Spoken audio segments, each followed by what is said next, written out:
All right. Well, good afternoon. Hi, Amber. Thanks for joining me this afternoon and got some exciting stuff. We pushed back our presentation a little bit, or our Facebook Live a little bit today, because Amber had some exciting stuff happen today. Amber, what did you do today? My kids got to go to real school today. We re-celebrated with pictures that said first day of real kindergarten and real second grade. And so I went to pick them up and took them to lunch because they had a half day. So it was super fun. I never thought I'd be like that excited for kids to go back to school and have that experience, but it was so good. That's awesome. And they had fun and they were happy to be there, happy to see their friends. Happy. Yeah.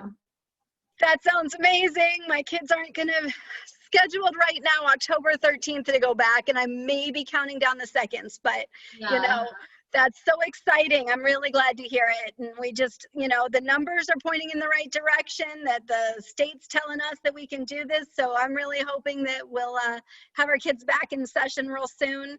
It seems like, Amber and I have, we've got these elementary school kids, but it seems like, it's got to be 100% of working people have elementary school kids, right? No, not exactly. So I did get some numbers of the 160 million currently employed workers in the US, 11% have kids in school. So I thought it's a little over, it's like 17.5 million or something like that. But I got to tell you, for the 11% of us that are going through this, it is a very big part of our lives. So I'm glad it went well. I hope it stayed going well. And did they have to wear masks the whole time?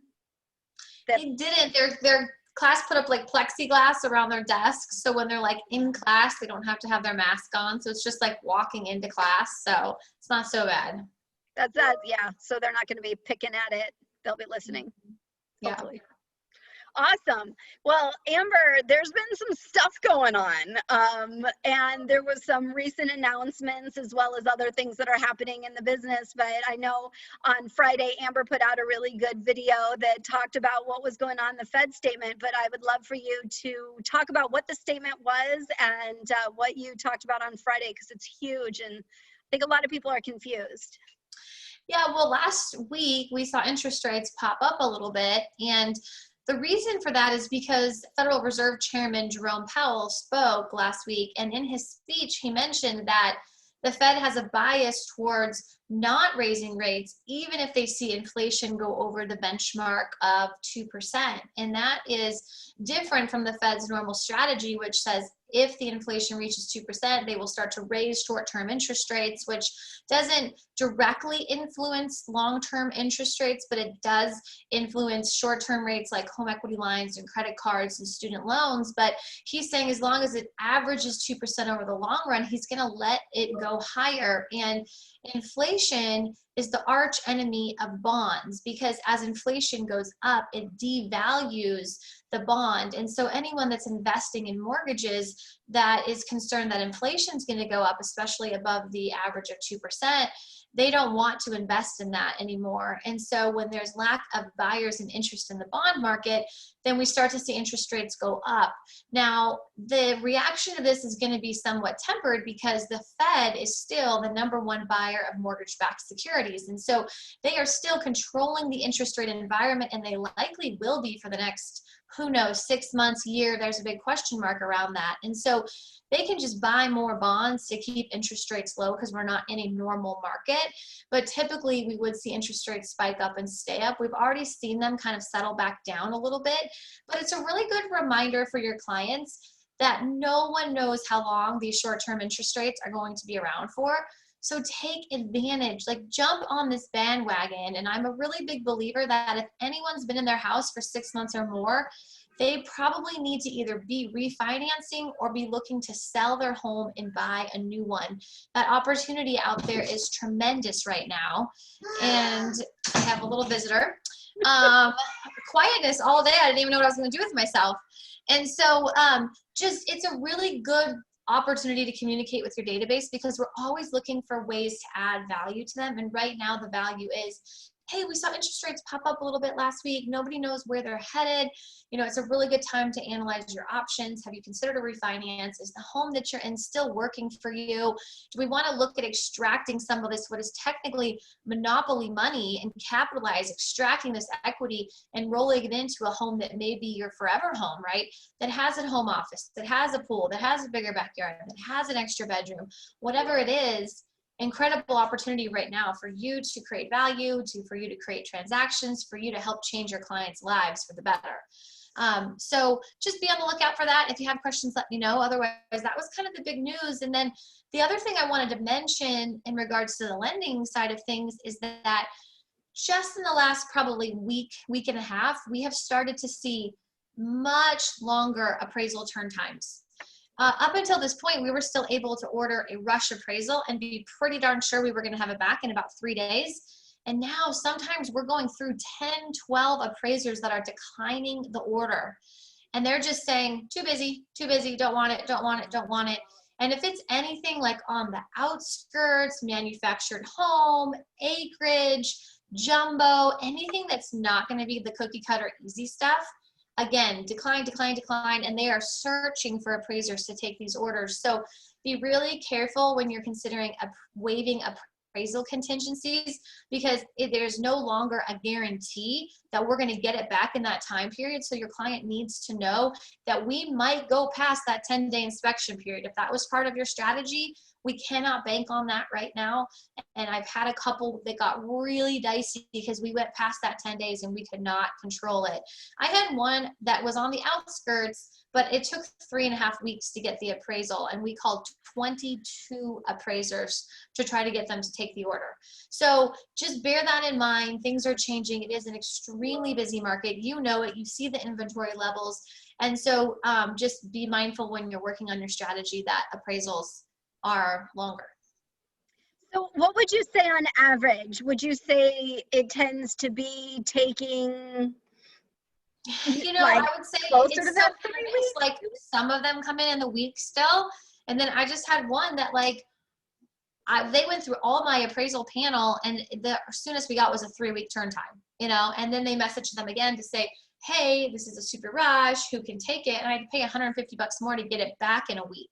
So it's kind of hit or miss. So it's just not something that we can rely upon right now, because appraisers are in control. They can accept or decline it. They're not forced to take these. And so if they have as much, I have one of my friends and he's like, Amber, I'm so busy. I'm working 7 days a week. I'm exhausted. I have more appraisal orders than I could ever take. And so they get to pick and choose which ones they're going to take. And they want the easier ones. They want the ones closer to town, all that kind of stuff. So especially if your outskirts are something that's unique, expect the appraisal to take a couple weeks. Wow, that is huge. I mean, we've been talking about giving a 45, 60-day close. Makes sense to keep writing them with those contracts 45, 60 days, as long as you still can get that contract accepted. That another reason to give yourself a buffer. For sure. Wow, big stuff. There's so much going on. Always. Crazy. It's crazy. And some of the things, well, before I kind of go in on geeking out on some numbers and stuff, were there other things that you wanted that we need to know about? No, I think those are the big ones. Communicating with your clients. The rates popped up, and that we don't know, and let's do something before you miss out on the opportunity.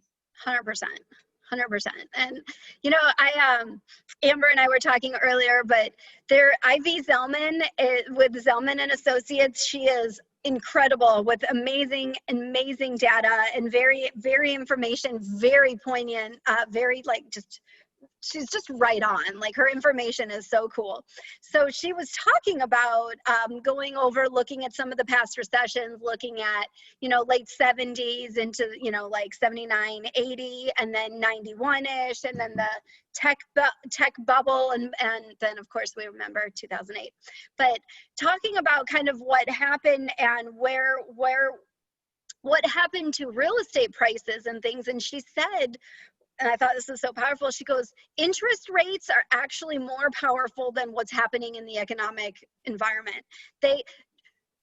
interest rates trump recessions, which was like kind of mind-blowing to think about. But here, this is a perfect example of that right now, where we've got frenzies happening and people just can't get in, and they're waiting 3.5 weeks for an appraisal and all these things that are happening. And it's because these interest rates, where people are seeing affordability levels that they have not seen in years. And I know we talked about it last week, and I can post that again, of the map of showing where those, what states are these different, today, based on these rates, how affordable they are. And in some places, Maryland, Iowa, some of them, they haven't been this affordable since 1995. In Arizona, it's 2018, which, hey, that's still cool. 2 years ago, we'll take it, right? Like, it really makes a lot of sense to really be paying a lot of attention to what's going on with how the consumer is receiving and viewing interest rates. Because I know, if Amber, if you were to quote somebody at 4%, they'd probably think the sky was falling. Like, and Almost nowadays. yeah, exactly. And we're like, 4% was good ones not that long ago. So it's real interesting. And that's something that I think to be mindful. Now, some of the things that Ivy Zellman says is that where we are today, she does look like, we're talking a lot about projections. And she said, things are projecting. She does expect it to see very, an intense housing market. Now, is for a while. Once there's a vaccine, everything goes back to normal. Everybody feels comfortable being out and about again. Maybe it'll look different. Maybe things may slow down a little bit because we'll go a little more normal and all this kind of chaos. She's saying maybe housing won't be as strong, but it's still going to be really strong, because you still have to look at the economics of supply and demand. We are still severely, severely limited on our inventory. Now, builder starts increased almost 23%, from July to June, which is awesome. We need those starts. But because of, we keep talking about like the supply chains, really where their biggest issue with builders right now is lumber. I guess lumber's gone up 90% in the last, 6 months. And so who knows how long that's going to be, but that's going to definitely play a big role in the building, because we really need these builders to keep coming in and building more and more.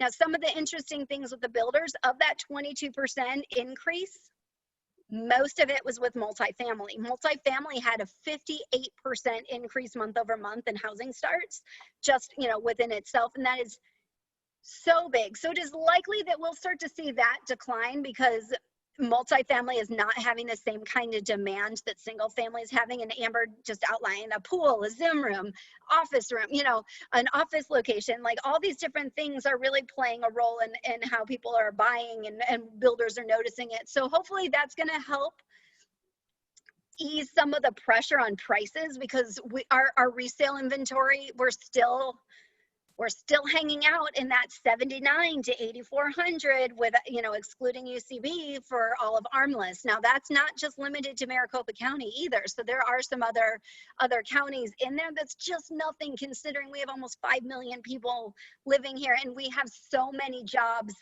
and things and businesses coming to Arizona. More to keep talking about employment. Phoenix is doing so well and we are the strongest employment center in the country. And the reason being is we've lost the fewest jobs. And so given that, we've had, a lot of people were saying, and in forbearance, another kind of projection, I'm hopping all over the place. Forbearance has been decreasing over the last, every single, I think we're 10 weeks straight of forbearance decreasing. They were saying 30% of loans are going to go into forbearance. We're at like 7.2% right now. They were saying, like, CoreLogic, when they were talking about projections, that we were going to be at a 6.6% decrease in home prices over the next year. They had to revise it to a 1% decrease. Ivy Zellman said that they have projected about a 3% increase over year for prices. She's like, I think we need to redo that and expect higher. So we have a lot of things where people are redoing their projections and really coming out saying, housing is even stronger than I thought. Housing, the job market in different parts of the country Yes, we've got some job markets that are really tough, and then the ones that aren't doing as badly, their housing market is just on fire. Because, and I know I said it earlier, 160 million people who are employed, they're all looking at what house means. And I know I keep talking about Ivy Zellman. I watched her on this webinar, and she's amazing. So, but she was like, you know, your house is your castle. And right now, 160 million people with jobs are looking at that castle and saying, I need to teach my kids here. I need to work from here. I need to do this. We don't know how long it's going to happen. So that's why there's such an focus on your house. And that's not going to change anytime soon. So all these economists all across the country that were saying doom and gloom, many of their projections are being revised simply because nothing of what is happening actually makes sense. I wanted to show you, let's see if I can make sure if I can do my screen share, like even talking about, I'm gonna do a quick screen share, but we have like this. Oh, did it come up yet? Do you see it? No. There you go. Do you see it over here? Okay, so like the blue line is kind of typical cyclical pattern of what we expect with new listings hitting the market. The orange line is this year so far. And as you can tell, everything that is cyclically normal is not happening. And that, it just makes it that much harder for us to have any idea what's going to happen next. So it's like, that's why these projections are going to continuously change. And we're always happy to share those. But if you're wanting to talk about, you know, kind of where we think the market's going, what's going to happen next, gauging consumer sentiment, I'm thinking that we're going to continue to see a lot of the same. The biggest thing will be what happens with housing. I'm sorry, schooling. And as long as they can stay going to school, I think that's going to prevent a lot of mass migration. But I know Amber and I were talking about, you know, what are people doing with their kids in school, and are they looking at other options? And if they are, what does that mean? So we're kind of, that remains to be seen, but we're watching all of it. So it's kind of my my update. So just want, you know, lots going on. We're always happy to talk about, you know, what we're seeing, what can help you get your buyers and sellers, you know, and their goals met. So if you have any questions, let us know. Yes, sounds great. Awesome. Well, thanks so much, Amber, for your time, and I look forward to seeing you again next Monday. Sounds like a plan. Have a great one. You too. See you later. Bye, everyone. Bye.